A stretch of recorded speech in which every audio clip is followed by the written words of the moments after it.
So today we're going to be reading a story, and this is a really special story. It's called Everywhere Wonder.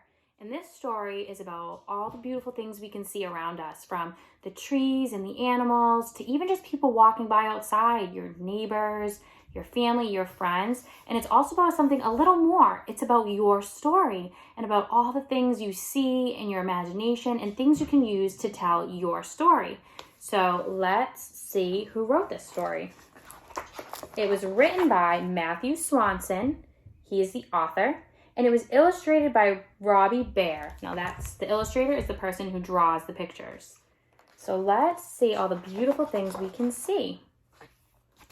I have a story to share. It is a little gift from me to you. You might not know it, but you have a story too. You'll find it in the things you stop to notice. So sometimes we don't really think about it, but all the things we see every day, they're all a part of our story. The world is full of people and places and things, all of them interesting, all of them beautiful. You never know what you might see or where your mind might take you. So keep your eyes wide open as you go. Always pay attention to the things around you. And we can see that our little friend here, his story right now is starting to be about pyramids, and he's following them right through to his imagination. And we're going to see where his imagination takes him. Where could the pyramids be? In Egypt, that's where the pyramids are. So cool. I would love to see pyramids someday. In Arizona, there are canyons.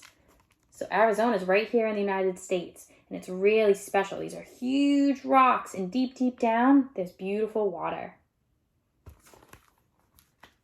The Grand Canyon, that's what it's called. In the jungles of Brazil are leaves so plentiful and green that light can barely touch the ground. And the high hills of Japan are gardens full of wind-worn rocks and clean white sand, but not a single flower. So many beautiful places in the world.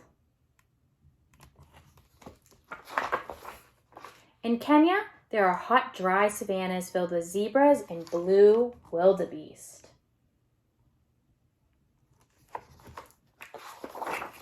In Alaska, there are cold, wet waters filled with seals and sockeye salmon, and lots of fishermen.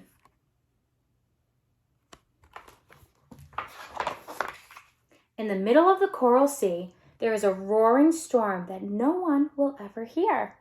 On the near side of the moon, there's a quiet footprint no rain will ever wash away. So many wonders around us. In Sheboygan, there's a tractor mechanic named Shirley who has 37 friends. On the North Pole, there's a cold, lonesome bear wishing for some company.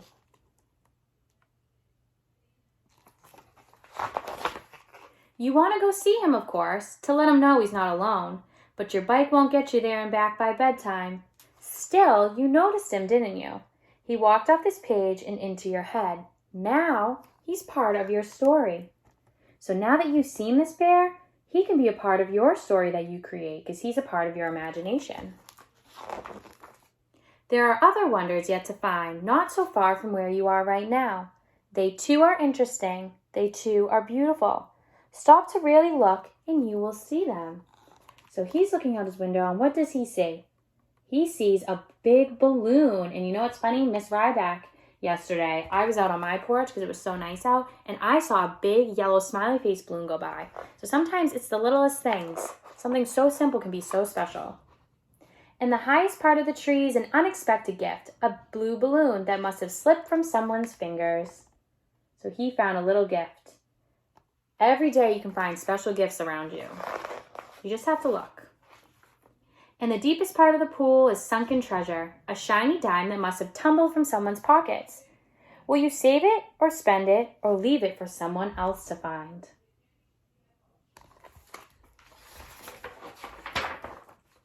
In grocery stores are aisles and shelves and stacks of cans. You have to look so carefully to find the one you want. In your bowl of steaming soup is just one noodle that doesn't match the others. Where do you think it came from? So in this bowl of O's, we have one little X.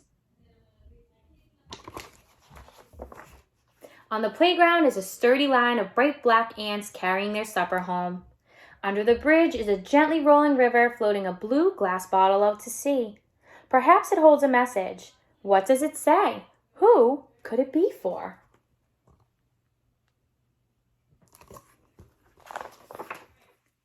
In the busy town are sidewalks full of swiftly moving people who somehow never seem to collide.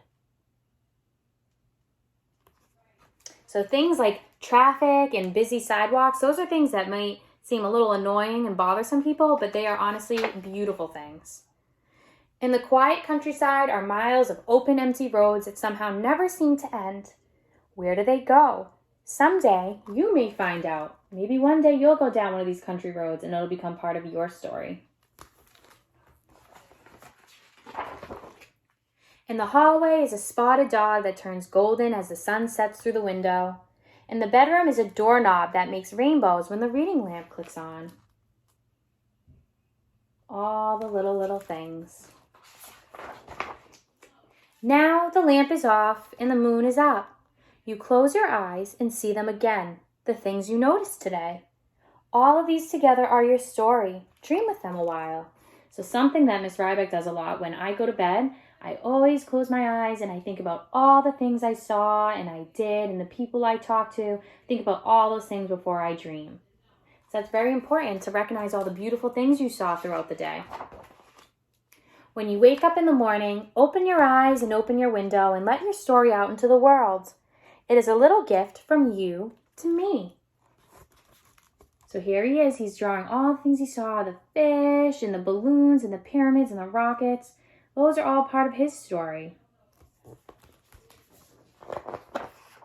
Now my story is complete, but yours is just beginning.